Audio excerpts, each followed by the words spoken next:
Good morning, good afternoon, and good evening from wherever you're tuning in. Welcome to our very first episode of our new show, The Artist Bang, where we'll be bringing you our Kenyan-based celebrities and upcoming artists, where you'll get to know their story and how they came up to this industry. For our first episode, we are hosting an upcoming artist where he'll introduce himself and you'll hear his story. Saka wera, saka kazi, saka pesa, saka ganji. Mziki kwangu ni bidii, jina langu la majazi. Nisamani for my free, nisamani for my family. Wera wera chapa kazi, kazi kwa bidii. Hey Busana. Asante sana Sharon. Aya, so tell us about yourself, how you came into this industry. So let's start with your name, or your industry name rather. My name is Keyjana Afrika, Keyjana Afrika, but most people know me as Smallina. There's a history behind the name. Yeah, that's why I wanted to know, why do people call you Smalling, and how did you come up with the name Keyjana Afrika? Keyjana Afrika. So Smalling came about when I joined college. I'm a football player. I'm a midfielder, but when I joined college, most people were so much into football, and I was looking for a chance to join the school team. Yeah, so watu wengi walikuwa wa Man U, wengi ni wa Chelsea. So I'm an Arsenal fan, and to an extent I support Man City. So sikuwa nataka kusema mimi ni Arsenal, ningechoma picha because most people are not supporting Arsenal. So I said mimi ni msee wa Man U. And there's a player called Smalling in Man U. And then when I joined that team, I was the youngest and the smallest guy in that team. You were called Smalling. Wakaanza kunita Smalling with a G at the end. And hawakuwa wanajua na rap by then because hata mimi sikuwa nimegrow sana into songwriting. So wakaanza kunita Smalling. Then when I started singing now, nikaona what if I use this name as my stage name because that's the name. Yeah, they relate with unaona. Yeah, so nikaona the best thing to do is to remove the G at the end, ikabaki Smalling. And then mimi nakuanga mtu so much into the African culture. So even in my bio, Instagram, Facebook, unaona hapo chini the child of Africa. That's where the name Keyjana Afrika came from. Yani Keyjana wa Africa. So instead of saying hiyo wa Keyjana Afrika. Yeah. So that's your stage name. That's so which stage name do you use? Smalling or Keyjana Afrika? Smalling is a popular name. Most people relate to that. But your stage name is Keyjana Afrika. Keyjana Afrika, that's my stage name. Oh, okay. So Keyjana Afrika. So can you tell us, is rapping your talent or your passion, or rather how did you discover you can rap, and at which age? Rap to me is something that runs in my family. Starting with my dad. My dad is a great instrumentalist. Anachezaga guitar. My mom sings in the choir and everything. My elder brother is a rapper. He is a dancehall artist. But growing up, I never knew I would become an artist. I never even had a dream of being an artist. So nililelewa nikipenda muziki yani. Hata nikiwa mtoto nilikuwa nasikiza zile enzi za kina Kleptomaniacs, enzi za kina Major, siku zenye nilikuwa naangusha kwa ni jana kuliendaje, jana kuliendaje. Hizo time nilikuwa primo by that time, and niko na elder brother, as I've told you. Alikuwa anacheza hizo songs sana, mara mingi sana. So every time like environment yangu, I was just listening to music. Ukienda kwa shop, hiyo shop iko na radio zile za kuchajiwa na mawe, hakuko hata stima hizo time kitambo sana. So I grew up knowing and loving music until I joined Form 1. Okay, so because you've said it's like a family thing, so I suppose it was easy for you to tell your parents that you want to be a rapper, because in other, or maybe it wasn't, because most rappers, they can't come out open to their parents. You know, just our Kenyan parents, like utendaje to mom, dad, nataka kuwa rapper. So how did you go about that? When I joined Form 1, I was not so much into music by then until I saw a group of musicians in that school. Kulikuwa na form moja, form 3 moja na form 2 wawili. Form 1 walikuwa kaa watatu wenye tumeingia nao mono. Sasa mimi sikuwa najua hao watu wanafanya nini. Walikuwa wanaimba ngoma za watu wa majuu, but they were putting their raps za Kiswahili. Ungesikia ngoma ni ile akina Wiz Khalifa, sijui it's been a long hiyo. But then mwenye ana rap na Kiswahili, nikajiuliza this thing haikuangi kwa the original song. So I learned that these guys were, you know, writing their own music, and I said to myself, one day I'm going to join these people. Hata kuroga na ngoso naweza, nafasi kipewa na tesa. Dream yangu ni kuwa top of the game, lakini shida tu ni pesa. Among a group called The Myth. Unaona, nilisema nita join this group, I later joined them. So nika join The Myth. In fact, the leader of that group alini noticed the first day I stood up and said nataka kurap. Yeah, he noticed me and he told me, Keyjana, uko na talent, just join us. Hakuniambia vitu mingi, aliniambia just come and join us, we can help you grow your talent. Yeah, and so after Form 4, I had no money to join studio. So the first thing nilikuwa nafanya, nilikuwa nasikia aibu kutisha mzazi pesa ati za kwenda studio. Juu for one thing, my dad hataki niende studio. My dad has, in fact, alikuwa anamwambia naimba. My mom was the one who knew I rap, na alikuwa ananiambia keep rapping, lakini usisahau masomo. So after Form 4 nikaanza kutafuta job. Nilikuwa nafanya, I come from inaitangwaje, Ocha. Mimi nimetoka, mimi ni msewa Ocha. Uko Ocha nilianza kutafuta majob. Nikaanza kazi ya kulima and everything, mjengo. Kazi nyingine nilikuwa nafanya, nyingine nilifanya after nimejoin college sasa. Na tumemaliza Form 4, KCSE imetokea, nimepass. Venye nilijoin kole, nikaona this is my chance. Alafu kole nilikuja hapa Nairobi. So nikitoka home, what was in my mind was nimekuja Nairobi kusoma, but I'm going to take advantage of this Nairobi, nisome na pia ni grow my talent. So venye nilijoin kole, I met a guy called evangelical poet. He's a poet, but his real name is Mungai, Dennis Mungai. Big up yourself. So Mungai alikuwa ametoka uni, but akakuja kuendeleza kufanya another course kole yenye nimeitwa.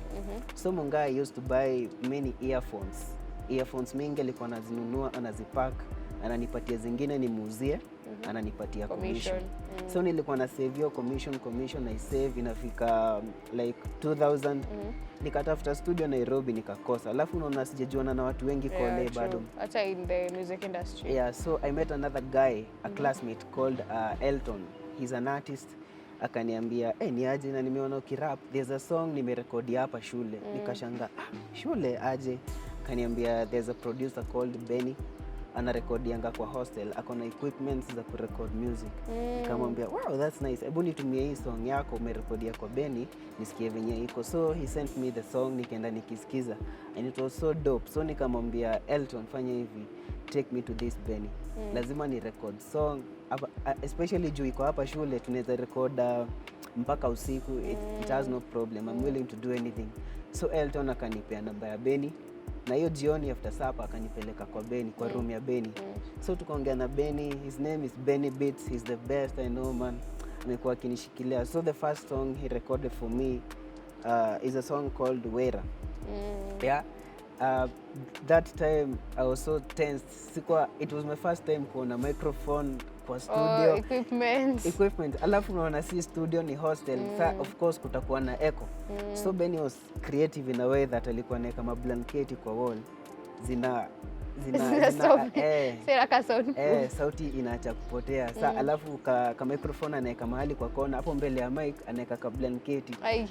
So he was that creative. Na venye niliona hivyo nikapenda kazi yake. So I recorded my first song. I was so tensed up. Unaona sana ni microphone. Sana nilikuwa na shout to my level best. You don't know how to act in front of the mic. I've never recorded another song. So nilikuwa na shout mbaya sana. Alafu akaniambia relax. Alafu unajua bed za kampo ni zile za chuma yani. Ukikalia. Alafu so ninaipiga na punch na wewe hata na move ati Sa hiyo bed ina make hizo mic inachukua mpaka hizo sounds za bed na nini. Sa akaniambia relax. Sa yeye ndo alinifunza nikuwe easy yani, nisikuwe mtu hyped up sana nikirekodi, just take it easy. So he recorded my first song. Sasa mimi nilikuwa mtu ambitious. Kuna mwalimu anaitwa Mr. Sorobi. He was my lecturer when I was in first year. Alikuwa anatufunza documentary. So hiyo class tulikuwa tunaunganishwa na watu wa animation. I'm a filmmaker. Nimefanya directing. So tulikuwa So tulikuwa tunafunzwa vitu mingi. Sasa alikuwa anachukua watu wa animation, watu wa editing, directing, ana combine into one class. So I used that class to showcase my talent. So I told Mr. Sorobi, manze, mimi niko na talanta, and I'm willing to be rapping for the class, like almost every time we have a class. After class, 30 minutes, I entertain them and everything. That's when a guy called Andrew akaniambia, hiyo ngoma yako ni kali, nitakufanyia video. Another girl anaitwa Maureen Ngare akaniambia, hey Small, and that song is dope, tutashikana na Drew, sawa hiyo Andrew, tukushutia video. Yeah, so unaona sasa ni filmmaker, so we have cameras in school. So my classmates volunteered to record that song for me. So that's how you made your first video. I recorded my first song, my first video. Kazi kwa bidii, wera chapa kazi. Kazi kwa bidii, wera chapa kazi.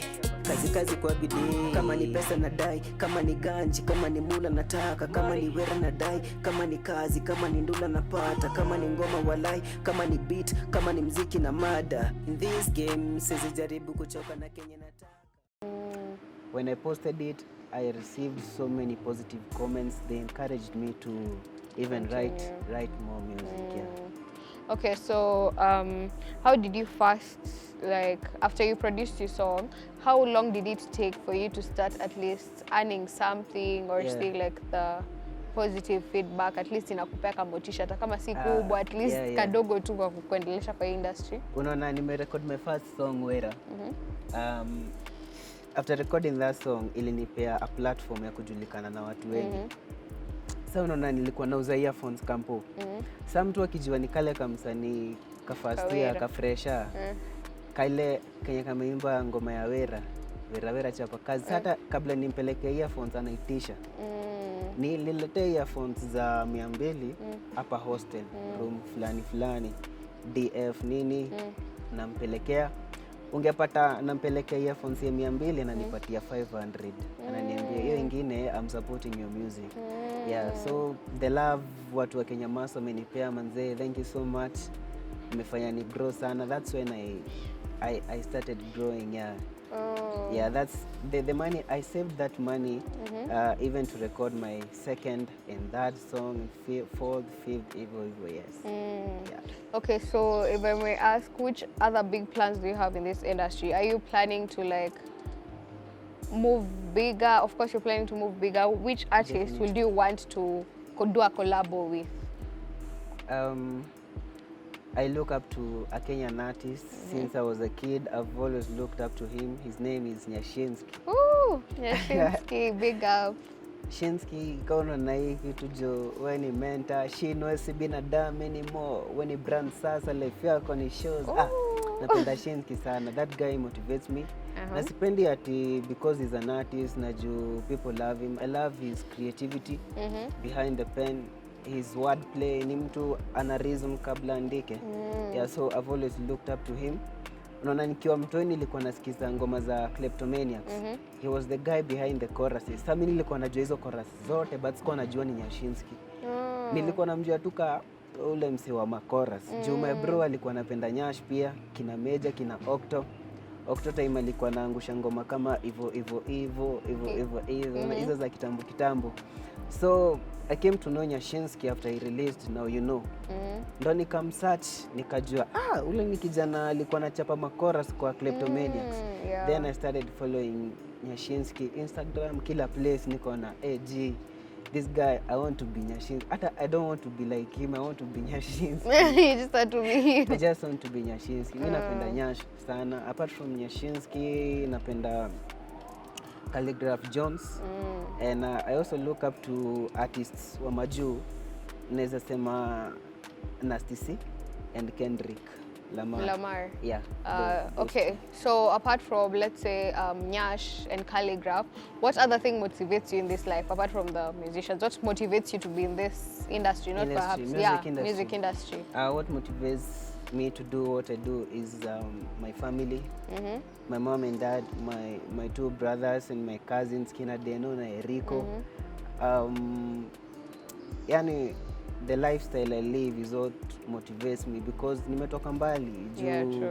To be where I am, to produce a song, to shoot a video, it takes a lot of energy, hard work and dedication. So what motivates me is my family and my lifestyle. And the people around me, of course. Okay. Yeah. Alafu kuna watu wanaweza taka kujua hapo nje uko na kama mtu. Wanaweza kuwa wanakuangalia. Unataka other things. Uko na kama mtu kabla tu wasimamishe kabla walete mavitu nyingi. Yeah. Okay, kama mtu. Kako. Tuseme nika crush bado. Wow, zajakuwa bado. So you have a crush. Yeah, I have a crush. So ayuko kwa market. Thank you guys. You have a song that you have not yet produced, but you want it to be out there. Unaweza tupea ka preview, like, you know, turape kidogo, entertain your people. I don't have a song. I have songs. You have songs. Yeah, I've recorded them in audio. Vida bado sijashoot. Kuna song inaitwa Ndani. I wrote the song for my city Githongori, Kiambu. Inaitwa Ndani, songo tuko ndani. Kuna song ingine inaitwa King. King kwanza ni mbaya. King recorded by Benny on the beats. So Benny amekuwa nishikilia since day one mpaka now he's the one recording my music, and another producer from Githongori anaitwa Boy Farmer. Farmer bana, Farmer G-City, kina Keydon, Abu, B-Boy Denzi, Real DJ Teams, wote wamekuwa in the industry. So Ndani, King, and another song called Take It Down. I've written that song for the ladies. Okay. Tupe hit moja ya Take It Down. Mnataka Take It Down? Kidogo tu, tuanzishe. Kidogo tu. Take It Down ni mapenzi ni game na niko kadi. Msupa napendeza Jumapaja ni zakadi, niko ozone layer. Middle top player, high school na amejam jo menyimo top player, nikarembo though. Tuko club na kachekika kivibe, mina tuko club na kachekika kiwine, mina mbogi tuna vibe na konyagi na macrom gin. Twende chini usijali mami, ni weekendi uko safe, tumekuja na team. Weta leta usijali na bill. Mabazenga tuko inadi na jeans. Na wengine wamekuja na suti, wengine wako zone walisikia kuna form. Tuna mbogi fulani napenda thighs. Mapenzi haramu wamelegalize. Tulipanga form huko Githurai. Corona ikalan but we never mind. Tuna mbogi fulani napenda thighs. Mapenzi haramu wamelegalize. Tulipanga form huko Githurai. Corona ikalan but we never mind. Basi baby take it down. Take it down. Hivyo sasa. Acha tukuulize, I've heard you have so many hit songs. So watu wakitaka kukupata, watakupata wapi? Handle yako. Of course you have a YouTube where you put out your music. So give your people something. So my fans unaweza nipata. Currently my YouTube is at Smallin Africa. Smallin, SMALLIN Africa with a K. All social media platforms. But pia ukisearch Keyjana Africa Twitter utanipata. Keyjana Africa. Usipopata Smallin unaweza pata Keyjana Africa. Still me, yes. Okay, so give us your last words to your fans, to someone who wants to come into this music industry. What can you tell them? To my fans out there and to the artists who are aspiring to be like the hugest artists we know in the industry, I want to tell you this, chase that dream as if it's the last bus of the night. Just don't give up, just keep on pushing. I take this motivation from one of the artists I look up to, Kendrick Lamar. That guy is so logic. I love listening to him talk more than listening to his music. So I'll do the same to the people who love my music and the people who love music generally. It doesn't matter which genre you're doing, dancehall, hip hop, anything, just chase your dream. Don't give up. Don't give up, and then surround yourself with people who are going to help you grow. See what wanakuvuruta chini. Yes. Okay, sawa Definitely. sawa Smalling. Thank you so much for joining us today. pleasure. We wish you all the best in this industry na najua Thank you. tutakupata mbali. Thank Until you. next time. Thank you so much. Thank you for joining us in today's episode. I hope Smalling's journey has inspired you in one way or another, and he has urged all of us to chase our dreams as if it's the last bus of the night. Until next time, I've been your host, Sharon Maina. Toodles!